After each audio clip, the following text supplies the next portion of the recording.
নমস্কার। কবি সুকুমার রায়ের লেখা জীবনের হিসাব।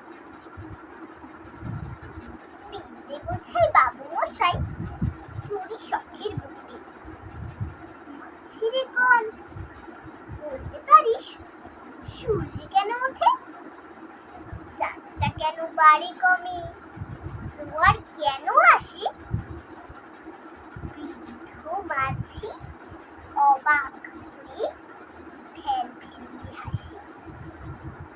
বাবু বলেন, সারা জনম মরলি রে তুই খাটি, জ্ঞানী না তোর জীবনটা যে চারি আনাই মাটি।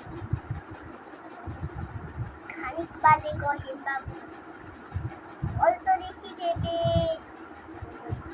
ধারা কেমনে আছে পাহাড় হতে নেবে? বলতো কেন লবণ পোড়া সাগর ভরা পানি?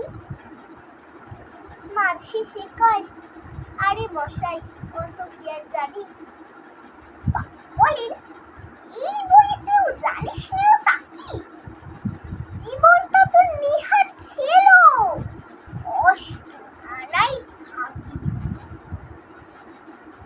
আবার ভেবে কহেন বাবু, বল তো রে বুড়ো, এমন দেখা যায় আকাশের ওই চূড়ো?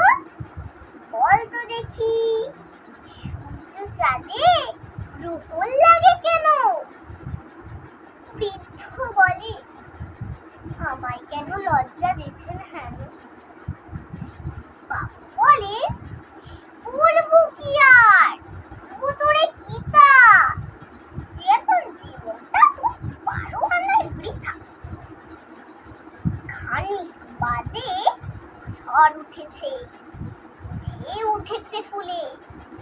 বাবু দেখে নৌকোখানি ডুবলো বুঝি তুলে। মাঝিরে কন, এ কি আপদ, ওরে ও ভাই মাঝি, ডুবলো নাকি নৌকো এবার, মরবো নাকি আজি? মাঝি শুধায়, সাঁতার জানো? মাথা নাড়েন বাবু। মূর্খ মাঝি বলে, মশাই এখন কেন কাবু, বাঁচলে শেষে আমার কথা হিসেব করো পিছে। আর দেখি জীবনখানা 16 আনাই নিচে।